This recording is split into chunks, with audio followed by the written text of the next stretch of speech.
जय मसीह की सबको प्रेज द लॉर्ड। एक और दिन में हम शामिल हैं वचन में आगे बढ़ने के लिए। इस बाइबल की जर्नी में आप सब हमारे साथ हैं अभी तक, इसके लिए मैं परमेश्वर का धन्यवाद करना चाहती हूँ। सबको जय मसीह की। आज एक और दिन हम बाइबल पढ़ेंगे और कल हमने पढ़ा था अब सदोम और गमोरा के बारे में, जो परमेश्वर ने सदोम और गमोरा में तबाही की थी, उसके बारे में कल हमने पढ़ा था। और आज हम उसके आगे से पढ़ेंगे। और कल हमने नए नियम में भी वचन से सीखा था, जो कि यीशु मसीह के प्रचार से हमने सीखा था। सबको जय मसीह की। मैं विश्वास करती हूँ आप सब ठीक होंगे और अच्छे होंगे। और इन दिनों में हमारे देश भर में काफ़ी एरियाज़ में इलेक्शंस के रिजल्ट्स भी आए हैं। हम विश्वास करते हैं परमेश्वर ने जिन लोगों को चुना है उनको परमेश्वर समझ बुद्धि ज्ञान दे हमारे देश को अच्छी तरीके से चलाने के लिए और अलग अलग स्टेट्स को अच्छे से चलाने के लिए। और सबको प्रेज द लॉर्ड। आगे के आज हम वचन में जाएंगे। मैं थोड़ा सा आपको ब्रीफ दे देती हूँ आज हम क्या क्या पढ़ने वाले हैं।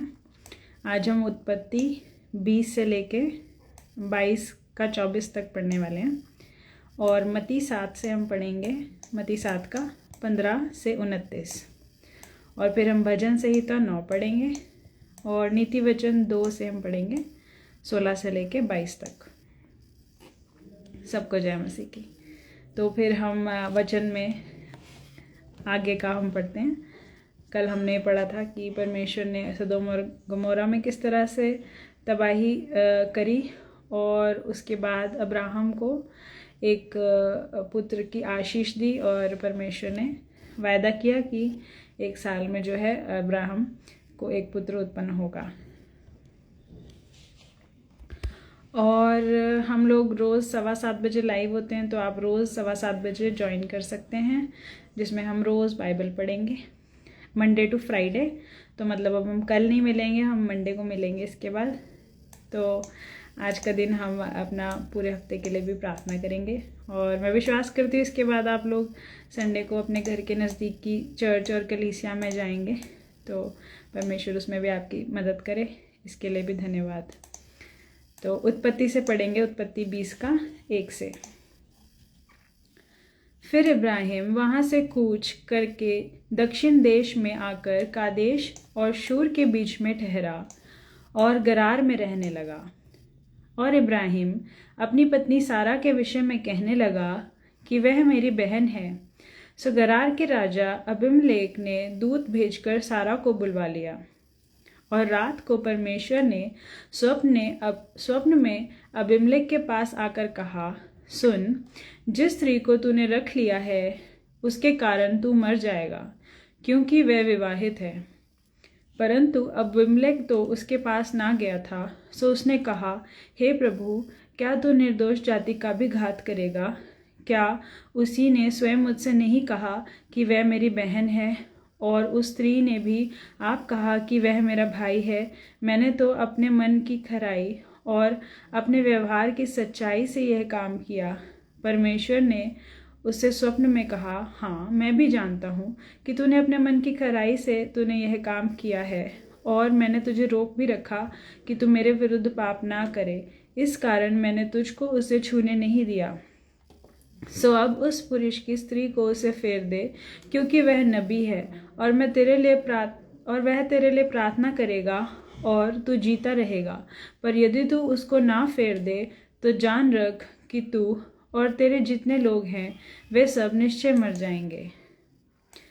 बिहान को अबीमेलेक ने तड़के उठकर अपने सब कर्मचारियों को बुलवाकर उनसे ये बात सुनाई, और वह लोग बहुत डर गए। तब अबीमेलेक ने इब्राहिम को बुलवाकर कहा, तूने हमारे साथ ये क्या किया है, और हमने तेरा क्या बिगाड़ा था कि तूने मेरे और मेरे राज्य के ऊपर ऐसा बड़ा पाप डाल दिया? तूने मुझसे यह काम किया जो उचित ना था। फिर अबीमेलेक ने इब्राहिम से पूछा, तूने क्या समझ के ऐसा काम किया? इब्राहिम ने कहा, मैंने ये सोचा था कि इस स्थान में परमेश्वर का कुछ भी भय ना होगा, सो ये लोग मेरी पत्नी के कारण मुझे घात करेंगे। और फिर भी सचमुच वह मेरी बहन है। वह मेरे पिता की बेटी तो है, पर मेरी माता की बेटी नहीं है। फिर वह मेरी पत्नी हो गई। और ऐसा हुआ कि जब परमेश्वर ने मुझे अपने माता का घर छोड़कर निकलने की आज्ञा दी, तब मैंने उससे कहा, इतनी कृपा मुझ पर करनी होगी कि हम दोनों जहाँ जहाँ जाएं वहाँ तू मेरे विषय में कहना कि ये मेरा भाई है। तब अबीमेलेक ने भेड़ बकरी, गाय बैल और दास दासियाँ लेकर इब्राहिम को दी और उसकी पत्नी सारा को भी उसे फेर दिया। और अबीमेलेक ने कहा, देख, मेरे देश तेरे सामने है, जहाँ तुझे भावे वहीं रह। और सारा से उसने कहा कि देख, मैंने तेरे भाई को रुपए के 1000 टुकड़े दिए हैं। देख, तेरे सारे संगियों के सामने वही तेरी आंखों का पर्दा बनेगा और सबों के सामने तू ठीक होगी। तब इब्राहिम ने यहोवा से प्रार्थना की और यहोवा ने अबीमेलेक और उसकी पत्नी और दासियों को चंगा किया और वे जनने लगी, क्योंकि यहोवा ने इब्राहिम की पत्नी सारा के कारण अबीमेलेक के सब घर की सब स्त्रियों की कोख को पूरी रीति से बंद कर दिया था। सो यहोवा ने जैसा कहा था वैसा ही सारा की सुधि लेकर उसके साथ अपने वचन के अनुसार किया। सो सारा को इब्राहिम से गर्भवती होकर अपने बुढ़ापे में उसी नियुक्त समय पर जो परमेश्वर ने उसे ठहराया था एक पुत्र उत्पन्न हुआ। और इब्राहिम ने उस पुत्र का नाम जो सारा से उत्पन्न हुआ था इसहाक रखा। और जब उसका पुत्र इसहाक 8 दिन का हुआ तब उसने परमेश्वर की आज्ञा के अनुसार उसका खतना किया। और जब इब्राहिम का पुत्र इसहाक उत्पन्न हुआ तब वह 100 वर्ष का था। और सारा ने कहा, परमेश्वर ने मुझे प्रफुल्लित कर दिया है, इसीलिए अब सुनने वाले भी मेरे साथ प्रफुल्लित होंगे। फिर उसने यह भी कहा कि क्या कोई भी इब्राहिम से ये कह सकता था कि सारा लड़के को दूध पिलाएगी, पर देखो, मुझसे अपने बुढ़ापे में एक पुत्र उत्पन्न हुआ और वह लड़का बढ़ा और उसका दूध छुड़ाया गया। और इसहाक के दूध छोड़ने के दिन इब्राहिम ने एक बड़ी दावत की। तब सारा को मिस्री हाजिरा का पुत्र जो इब्राहिम से उत्पन्न हुआ था मजाक उड़ाता हुआ दिखाई दिया। सो इस कारण उसने इब्राहिम से कहा, इस दासी को पुत्र सहित बरबस निकाल दे, क्योंकि इस दासी का पुत्र मेरे पुत्र इसहाक के साथ भागी ना होगा। ये बात इब्राहिम को अपने पुत्र के कारण बुरी लगी। तब परमेश्वर ने इब्राहिम से कहा, उस लड़के और अपनी दासी के कारण तुझे बुरा ना लगे। जो बात सारा तुझसे कहे उसे मान, क्योंकि वो तेरे वंश कहलाएगा, सो इसहाक ही से चलेगा। दासी के पुत्र से भी एक जाति उत्पन्न होगी, इसीलिए कि वह तेरा वंश है। सो इब्राहिम ने तड़के उठकर रोटी और पानी से भरी चमड़ी की थैली हाजिरा को दी और उसके कंधे पर रखी और उसके लड़के को भी उसे देकर उसको विदा किया। सो वह चली गई और बेरशेबा के जंगल में भ्रमण करने लगी। जब थैली का जल खत्म हो गया तब उसने अपने लड़के को एक झाड़ी के नीचे छोड़ दिया और आप उसके तीर भर के टप्पे पर दूर जाकर उसके सामने यह सोचकर बैठ गई कि मुझको लड़के की मृत्यु न देखनी पड़े। तब वह उसके सामने बैठी हुई चिल्ला चिल्ला कर रोने लगी। और परमेश्वर ने उस लड़के की सुनी और उसके दूत ने स्वर्ग से हाजिरा को पुकार के कहा, हे हाजिरा, तुझे क्या हुआ? मत डर, क्योंकि जहाँ तेरा लड़का है वहाँ से उसकी आवाज़ परमेश्वर को सुन पड़ी है। उठ, अपने लड़के को उठा और अपने हाथ से संभाल, क्योंकि मैंने उसके द्वारा एक बड़ी जाति बनाऊंगा। परमेश्वर ने उसकी आंखें खोल दी और उसको एक कुआं दिखाई पड़ा, जो उसने जाकर थैली को जल से भर कर लड़के को पिलाया। और परमेश्वर उस लड़के के साथ रहा। और जब वह बड़ा हुआ तब जंगल में रहते रहते धनुर्धारी बन गया। वह तो परान नाम जंगल में रहा करता था और उसकी माता ने उसके लिए मिस्र देश से एक स्त्री मंगवाई। उन दिनों में ऐसा हुआ कि अबीमेलेक अपने सेनापति पिकोल को संग लेकर इब्राहिम से कहने लगा, जो कुछ तू करता है उसमें परमेश्वर तेरे संग रहता है।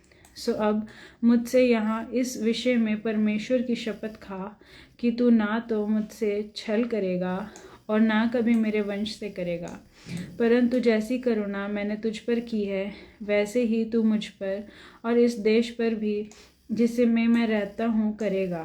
इब्राहिम ने कहा, मैं शपथ खाऊंगा। और इब्राहिम ने अबीमेलेक को एक कुएं के विषय में जो अबीमेलेक के दासों ने ब्यारी से ले लिया था उलाहना दिया। तब अबीमेलेक ने कहा, मैं नहीं जानता कि किसने ये काम किया है और तूने भी मुझे नहीं बताया और ना मैंने आज से पहले इसके विषय में कुछ सुना। तब इब्राहिम ने भेड़ बकरी और गाय बैल लेकर अबीमेलेक को दिए और उन दोनों ने आपस में वाचा बांधी। और इब्राहिम ने भेड़ की 7 बच्ची अलग कर रखी। तब अबीमेलेक ने इब्राहिम से पूछा, इन 7 बच्चियों का जो तूने अलग कर रखी हैं क्या प्रयोजन है? उसने कहा, तो इन 7 बच्चियों को इस बात की साक्षी जान कर मेरे हाथ से ले ले कि मैंने कुआं खोदा है। उन दोनों ने जो उस स्थान में आपस में शपथ खाई, इस कारण उसका नाम बेरशेबा पड़ा। जब उन्होंने बेरशेबा में परस्पर वाचा बांधी, तब अबीमेलेक और उसका सेनापति पिलकोल उठकर पलिश्तियों के देश में लौट गए। और इब्राहिम ने बेरशेबा में झाऊ का एक वृक्ष लगाया और वहाँ यहोवा जो सनातन ईश्वर है उससे प्रार्थना की। और इब्राहिम पलिश्तियों के देश में बहुत दिनों तक परदेशी होकर रहा। इन बातों के बाद ऐसा हुआ कि परमेश्वर ने इब्राहिम से यह कहकर उसकी परीक्षा की कि हे इब्राहिम। उसने कहा, देख मैं हूँ।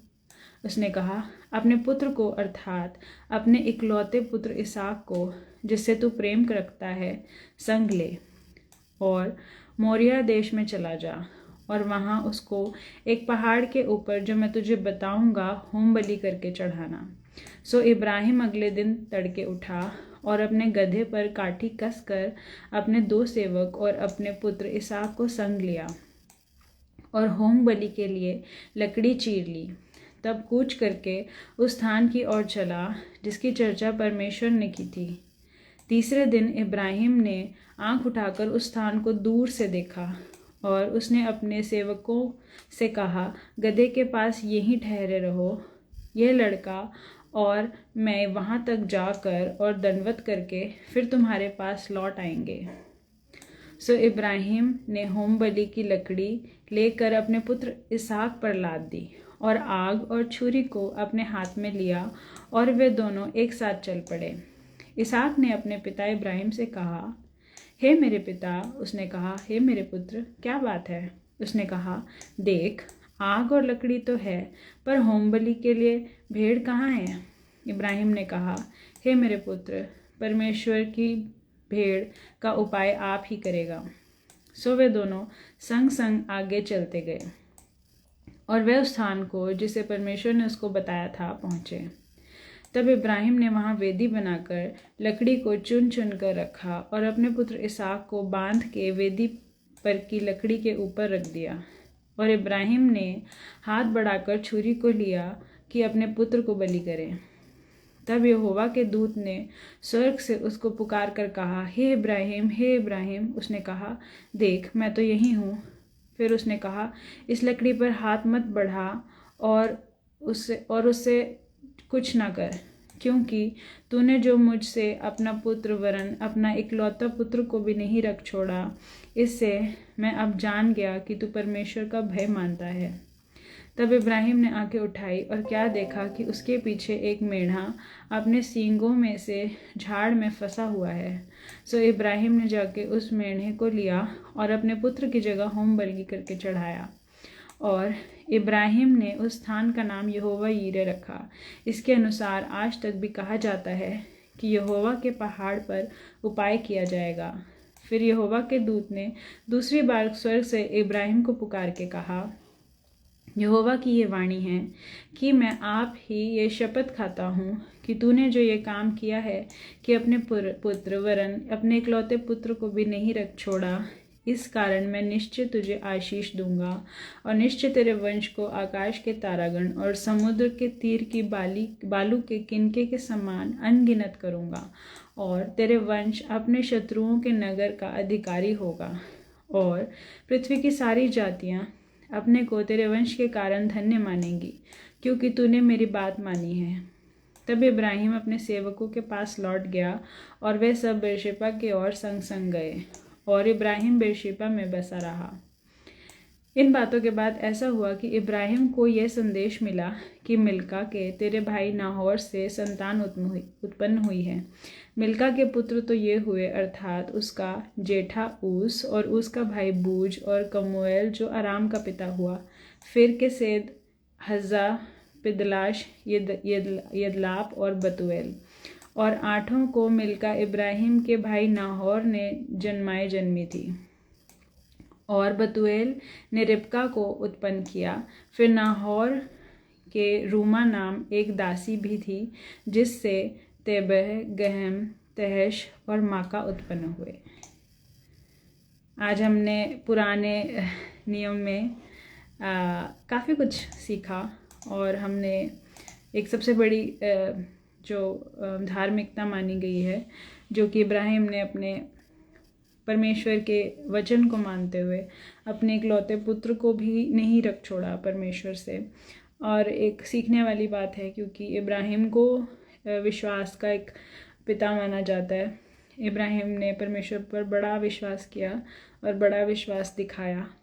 और विश्वास जो है परमेश्वर के साथ जब हम चलते हैं तो धीरे धीरे बढ़ता है, क्योंकि इब्राहिम का परमेश्वर से एक रिश्ता था। तो जब हमारा परमेश्वर से रिश्ता होता है तब हमारा विश्वास बढ़ता जाता है। जैसे कि इब्राहिम को क्यों विश्वास था, क्योंकि 90 वर्ष की सारा को परमेश्वर ने संतान दी थी। तो इब्राहिम जानता था कि परमेश्वर अगर ये कर सकता है, अगर हमें 100 वर्ष में, 90 वर्ष की उम्र में हमें बच्चा दे सकता है, तो अगर वही परमेश्वर अगर बलि मांगता है या कुछ आज्ञा देता है, तो अब्राहम का विश्वास उस वजह से बहुत ज़्यादा बढ़ गया था। क्योंकि उससे पहले भी उसने परमेश्वर के साथ बहुत अच्छे से रिश्ते में चला, और परमेश्वर ने जब उसे बोला अपने देश को छोड़ने के लिए, तो अब्राहम अपना देश छोड़कर आ गया। और जैसा परमेश्वर इब्राहिम को कहता था, इब्राहिम वैसा ही करता था। यहाँ तक कि सदोम और गमोरा को तबाह करने से पहले परमेश्वर ने इब्राहिम को बताया था। तो ऐसा विश्वास और ऐसा रिश्ता हमारे लिए भी ज़रूरी है कि हमारा परमेश्वर के साथ हो, और रिश्ता परमेश्वर के साथ हो उससे पहले हमारा ज़रूरी है कि परमेश्वर से हमारी बात हो। और जो परमेश्वर का वचन है वो बहुत ज़रूरी है, क्योंकि परमेश्वर का वचन हमसे बात करता है, क्योंकि वो परमेश्वर की रूह है, परमेश्वर की आत्मा है, और वो वचन ही परमेश्वर है। और परमेश्वर का जो वचन है वो हमसे बात करता है, उससे हम परमेश्वर की इच्छा को जान सकते हैं, परमेश्वर की मर्ज़ी को जान सकते हैं। तो हमारा भी रिश्ता जो है परमेश्वर से उतना ही गहरा हो, उसके लिए ज़रूरी है कि हम भी वचन जो है अपने जीवन में एक तो रोज़ हम सुने, रोज़ पढ़ें और वचन में बने रहें, और परमेश्वर के वचन को फॉलो करें। और इसी तरह से हम मत्ती से पढ़ेंगे। और कल हमने मत्ती में यीशु मसीह ने हमें सिखाया था कि हमें चिंता नहीं करनी है, हमें विश्वास करना है। और उसके आगे से हम पढ़ेंगे यीशु मसीह के प्रचार से मत्ती 7 का 15 से 29 तक पढ़ेंगे।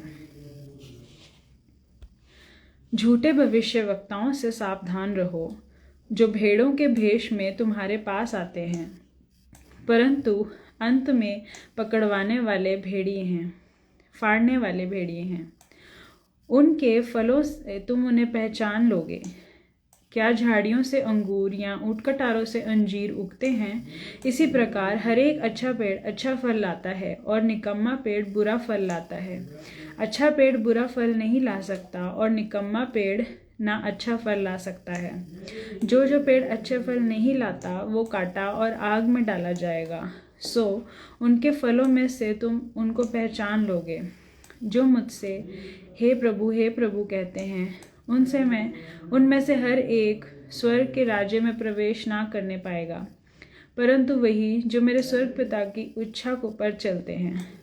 उस दिन बहुतेरे मुझसे कहेंगे, हे प्रभु, क्या हमने तेरे नाम से भविष्यवाणी नहीं की, और तेरे नाम से दुष्ट आत्माओं को नहीं निकाला, और तेरे नाम से बहुत अचंभे काम नहीं किए?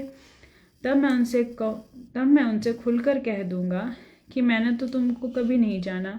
हे कुकर्म करने वालों, मेरे पास से चले जाओ। इसीलिए जो कोई मेरी ये बातें सुनकर उन्हें मानता है वह उस बुद्धिमान मनुष्य की नाई ठहरेगा जिसने अपना घर चट्टान पर बनाया है। और मैं बरसा और बाढ़ आई और आंधियाँ चली और उस घर पर टक्करें लगी, परंतु वह नहीं गिरा क्योंकि उसकी नींव चट्टान पर डाली गई थी। परंतु जो कोई मेरी बातें सुनता है और उन पर नहीं चलता, वह उस निर्बुद्धि मनुष्य की नाई ठहरेगा जिसने अपना घर रेत पर बनाया है। और मेघ बरसा और बाढ़ें आई और आंधियाँ चली और उस घर पर टक्करें लगी और वह गिरकर सत्यानाश हो गया। जब यीशु की ये बातें कह चुका था तो ऐसा हुआ कि भीड़ उसके उपदेश से चकित हुई, क्योंकि वह उनके शास्त्रियों के समान नहीं परंतु अधिकारी की नाई उनसे उपदेश देता था। आमीन। तो जैसा कि हमने यीशु मसीह के प्रचार में आज सुना कि हमें क्या सिखाया कि हमने पहचान कैसे करनी है। यीशु मसीह ने हमें दोष लगाने को नहीं बोला, हमने किसी पे दोष नहीं लगाना कि आप ऐसे ही, हम किसी से अच्छे, ऐसा नहीं सोचने को हमें बोला परमेश्वर के वचन है। लेकिन हमें ये सिखाया कि पहचान कैसे आप कर सकते हो कि अगर कोई धोखा देने वाला है तो क्या है कि आप उनके फलों से पहचान कर सकते हो। जैसे हम किसी पेड़ को उसके फल से पहचान सकते हैं।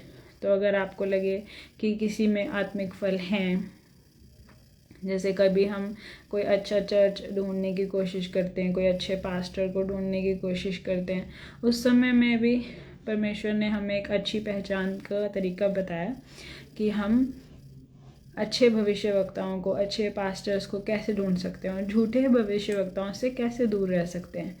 क्योंकि अगर उनके जो फल हैं, कोई भी अच्छा पेड़ बुरा फल नहीं लाएगा और कोई बुरा पेड़ अच्छा फल नहीं लाएगा। तो हम उनके फलों से पहचान सकते हैं। और इस बात से नहीं कि उनके चर्च में कितने लोग आते हैं, कितनी भीड़ उनके पीछे है, पर फलों से, क्योंकि वही एक अच्छी पहचान है जो हमें यीशु मसीह ने सिखाई है। और उसके साथ हमने ये भी सीखा कि हमने वचन जो है सुन लिया और हमने वो फॉलो नहीं करा। तो ये इसी तरह है जैसे हमने अपनी शीशे में शक्ल देखी और हमने देखा कि हमारे बाल ख़राब है और हम बहुत बुरे दिख रहे हैं और हमने उसे ठीक नहीं किया और हम चल दिए, तो कोई फ़ायदा नहीं है देखने का भी। तो इससे अच्छा आप मत देखो। तो अगर हम वचन को सुनते हैं, वचन को हम पढ़ते हैं और उसको फॉलो नहीं करते, तो यीशु मसीह भी हमें क्या बता रहे कि कोई फ़ायदा नहीं है उसका, क्योंकि वो निर्बुद्धि इंसान की तरह है जिसने रेत पे अपना घर बनाया। लेकिन जो वचन को सुनता है, उस पे चलता है, उसको मानता है, वो उस बुद्धिमान इंसान के अनुसार है जो चट्टान पे अपना घर बनाता है।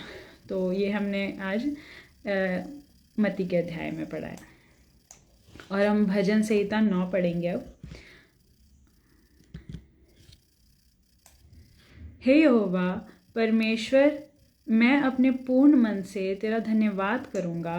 मैं तेरे सब आश्चर्य कर्मों का वर्णन करूँगा। मैं तेरे कारण आनंदित और प्रफुल्लित होऊंगा। हे परम प्रधान, मैं तेरे नाम का भजन गाऊंगा। जब मेरे शत्रु पीछे हटते हैं तो वे तेरे सामने से ठोकर खाकर नाश होते हैं, क्योंकि तूने मेरा न्याय और मुकदमा चुकाया है। तूने सिंहासन पर विराजमान होकर धर्म से न्याय किया है। तूने अन्य जातियों को झिड़का और दुष्ट को नाश किया है। तूने उनका नाम अनंत काल के लिए मिटा दिया है। शत्रु जो हैं वह मर गए, वे अनंत काल के लिए जकड़े गए हैं। और जिन नगरों को तूने ढा दिया उनका नाम व निशान भी मिट गया है। परंतु यहोवा सदैव सिंहासन पर विराजमान है। उसने अपना सिंहासन न्याय के लिए सिद्ध किया है और वह आप ही जगत का न्याय धर्म से करेगा।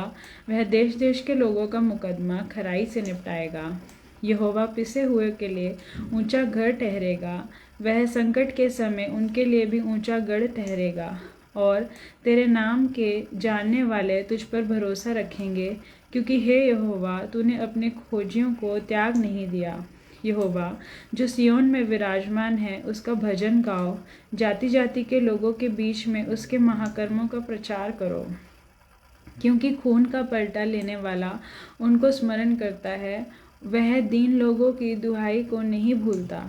हे यहोवा, मुझ पर अनुग्रह कर। तू जो मुझे मृत्यु के फाटकों के पास से उठाता है, मेरे दुख को देख जो मेरे बैरी मुझे दे रहे हैं, ताकि मैं सिय्योन के फाटकों के पास तेरे सब गुण का वर्णन करूं और तेरे किए हुए उद्धार से मगन हूँ। अन्य जाति वालों ने जो गड्ढा खोदा है, उसी में वे आप गिर पड़े। जो जाल उन्होंने लगाया है, उसमें उन्हीं का पांव फंस गया। यहोवा ने अपने को प्रकट किया और उसने न्याय किया। दुष्ट अपने किए हुए कामों में फंस जाते हैं। दुष्ट अधोलोक में लौट जाएंगे, तथा वे सब जातियां भी जो परमेश्वर को भूल जाती हैं, क्योंकि दरिद्र लोग अनंत काल तक बिसरे हुए ना रहेंगे, और ना तो नम्र लोगों की आशा सदैव के लिए नाश होगी। उठ हे परमेश्वर, मनुष्य प्रबल होने न पाए। जातियों का न्याय तेरे सम्मुख किया जाए। हे परमेश्वर, उनको भय दिला। जातियां अपने को मनुष्य मात्र ही जाने। आमीन। और अच्छी भजन संहिता के लिए भी हम परमेश्वर का धन्यवाद करेंगे। और परमेश्वर जो है वो हमारे अगेंस्ट जो जाल बिछाते हैं, प्लान करते हैं, हमारे लिए खड्डा खोदते हैं, वो खुद उसमें गिर जाते हैं। और परमेश्वर हमारे लिए मेज़ बिछाता है मतलब परमेश्वर हमें बोलता है कि तुम बस बैठो और खाना खाओ और एंजॉय करो। क्योंकि ये जो तमाशा है, जो दुष्ट लोग खुद खड्डा खोदते हैं और खुद उसमें गिर जाते हैं, तो परमेश्वर बोलता है कि ये मैं तुमको दिखाऊंगा और तुम बस आराम करो, अगर हम वचन पर चलते हैं। अब हम नीति वचन 2 का पढ़ेंगे 16 से 22 तक। तब तू पराई स्त्री से भी बचेगा और चिकनी चुपड़ी बातें बोलती हैं और अपनी जवानी के साथी को छोड़ देती हैं, और जो अपने परमेश्वर की वाचा को भूल जाती हैं, उनका घर मृत्यु की ढलान पर है और उनकी डगर मरे हुए के बीच पहुंचती है। जो उसके पास जाते हैं उनमें से कोई भी लौटकर नहीं आता, और वे जीवन का मार्ग पाते हैं। तू भले मनुष्य के मार्ग में चल और धर्मियों की बाट को पकड़े रहे, क्योंकि धर्मी लोग देश में बसे रहेंगे और खरे लोग ही उसमें बसे रहेंगे। दुष्ट लोग देश से नाश होंगे और विश्वासघाती उसमें से उखड़ जाएंगे। आमीन। अच्छे वचन के लिए परमेश्वर का एक बार फिर से धन्यवाद। और नीति वचन में हमने पढ़ा कि अगर आप चाहते हैं कि आप अपने घर में, अपने देश में बसे रहें, तो हमें क्या करना है? हमें बस परमेश्वर की आज्ञा पर चलना है, और बाकी सब कुछ जो है वो परमेश्वर देख लेगा। तो परमेश्वर जो है वो हमसे ज़्यादा इंटेलिजेंट है। परमेश्वर का प्लान हमारे प्लान के से ज़्यादा अच्छा है। और परमेश्वर का वचन भी हमें सिखाता है कि जो परमेश्वर ने हमारे लिए योजना बनाई है, वो हमें अच्छा फ्यूचर देने के लिए है। तो मैं विश्वास करती हूँ कि जो परमेश्वर ने योजना बनाई है वो आपके जीवन में भी पूरी होगी। और हमारा काम सिर्फ इतना है कि हमने परमेश्वर की इच्छा के ऊपर चलना है और परमेश्वर के वचनों में हमने बने रहना है। तो फिर अगर आपको कोई क्वेश्चन है, आप डाल सकते हो। किसी ने क्वेश्चन पूछा था ब्रदर किट्टू ने कि नबी क्या होता है। नबी पुराने समय में नबी बोलते थे, जैसे आजकल पास्टर होते हैं या भविष्यवक्ता होते हैं, बेसिकली जिनसे भी परमेश्वर बात करता है, जो आपको बता देते हैं। आप खुद भी, इनफैक्ट मैं बताऊंगी तो नए नियम के अनुसार यीशु मसीह और परमेश्वर हमसे खुद बात करता है। वचन पढ़ेंगे रोज़ तो परमेश्वर आपसे बात करेगा, और परमेश्वर आपको भी इस्तेमाल कर सकता है। तो नबी एक तरह से बोलेंगे तो वो लोग जिनको परमेश्वर इस्तेमाल करता है लोगों से बात करने के लिए या अपना काम करने के लिए, तो उनको हम नबी कह सकते हैं। और अगर आपका कोई क्वेश्चन है तो आप डाल सकते हैं, और हम थोड़ी देर प्रार्थना में जाएंगे। आज के अच्छे वचन के लिए तो परमेश्वर ने हमें मदद किया, और कुछ प्रेयर विषय थे उनको भी हम जाएंगे। सिस्टर उर्मी अपने आत्मिक जीवन के लिए प्रार्थना करवाना चाहते हैं, उनके लिए हम प्रार्थना करेंगे। ब्रदर अमन और अपने भाई के लिए जिनको 1 साल हो गया डेथ को, उनके लिए प्रार्थना करना चाहते हैं। युवराज सिंह वैसे मैं आपको एक बात बताऊं कि जो भी लोग जा चुके इस दुनिया से, हम उनके लिए प्रार्थना करना ज़रूरी नहीं है, क्योंकि वो ऑलरेडी परमेश्वर के साथ हैं। अगर वो मसीह में अच्छी तरह से परमेश्वर के वचनों के हिसाब से चलते थे तो वो परमेश्वर के साथ हैं, और अगर वो परमेश्वर के साथ नहीं हैं इस वक्त और नहीं परमेश्वर के अंजाम को वो पा पाए, तो भी हम उनके लिए प्रार्थना करके कुछ नहीं बदल सकते, क्योंकि हम अपने जीवन में जो कुछ बदल सकते हैं वो अभी है। और परमेश्वर जीवित लोगों का परमेश्वर है, और हमारे लिए रास्ता अभी है, और हमारे मरने के बाद कोई हमें स्वर्ग नहीं पहुंचा सकता, कोई इंतज़ाम करके या पैसे पे करके, कुछ भी करके। सिर्फ आज हमारा डिसीजन और हमारा चॉइस वही हमें उस अंजाम तक पहुंचा सकता है। और सिस्टर अंजना प्रार्थना करवानी चाहती है अपनी फैमिली और अपने काम के लिए। मनदीप सिस्टर प्रार्थना करवाना चाहती हैं अपने बेटे के दुबई के वीज़े के लिए, हमने प्रार्थना करना है। और ब्रदर प्रेमी टिग्गा प्रार्थना करवाना चाहते हैं अपने एग्ज़ाम के लिए। आशीष ब्रदर अपने परिवार के लिए प्रार्थना करना चाहते हैं। ब्रदर सुनील अपना सीने में उनके दर्द है, उनके लिए प्रार्थना करेंगे हम। और हम सब लोग, आप भी साथ में, हम सब इन विषयों के लिए प्रार्थना करेंगे, और आप भी इस विषय में मेरे साथ प्रार्थना में बल दीजिएगा। और ब्रदर आर्यन, उनको टाइफॉइड है, चंगाई के लिए प्रार्थना करना है। सिस्टर दिशा अपने परिवार के लिए प्रार्थना करवाना चाहते हैं। और सिस्टर प्रेमतील प्रार्थना करवाना चाहते हैं अपने अच्छे रिज़ल्ट के लिए। और अगर कोई मैं चंडीगढ़ से हूँ, हम लोग चंडीगढ़ से ज्वाइन करते हैं। और अगर आपका कोई क्वेश्चन प्रार्थना विषय है, ब्रदर जॉन अपने फैमिली के लिए प्रार्थना करवाना चाहते हैं। सौरभ ब्रदर अपने पापा के लिए प्रार्थना करवाना चाहते हैं, उनके लिए हम प्रार्थना करेंगे। और अब हम एक छोटी सी प्रार्थना में जाएंगे, उसके बाद हम ख़त्म करेंगे।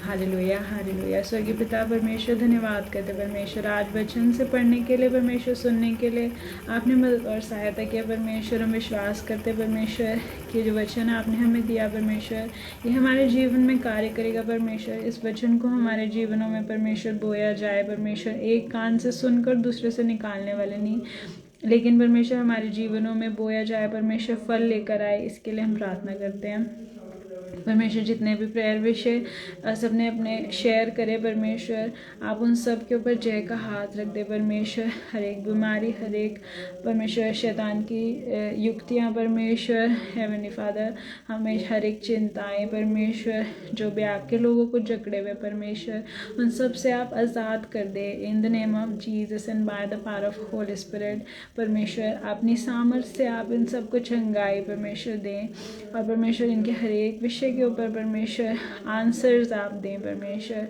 इसके लिए भी प्रार्थना करते परमेश्वर। खुद को भी परमेश्वर, अपने परिवार को भी आपके हाथों में सौंपते परमेश्वर। आगे के परमेश्वर 2 दिन है परमेश्वर, हम लोग नहीं मिलेंगे, उसमें भी परमेश्वर आप हम सबको संभाल के रखे परमेश्वर। संडे सबको आराधना में शामिल होने के लिए परमेश्वर मदद और सहायता करें परमेश्वर। मैं प्रार्थना करना चाहती हूँ कि हम हेवनली फादर रोज़ जो प्रार्थना करते परमेश्वर, और जो समय आपने हमें दिया परमेश्वर, उसमें हम हर रोज़ करने पाएँ बिना प्रॉब्लम, बिना मिस करें। इसके लिए भी आप हमें मदद और सहायता करना परमेश्वर। जो लोग अपने विषय नहीं भेज पाए और परमेश्वर और किसी वजह से नहीं वो ज्वाइन कर पाए और आना चाहते थे, उनको भी आपके हाथों में सौंपते परमेश्वर। उनके विषयों पर भी आपका जय का हाथ आ जाए परमेश्वर। हर एक बातों में परमेश्वर आप मदद और सहायता करें परमेश्वर। सारा समय आगे का हर एक चीज़ परमेश्वर आपके हाथों में सौंपते प्रार्थना यीशु नाम से मांगते हैं। In the name of Jesus we pray, amen, amen. सबको जय मसीह की।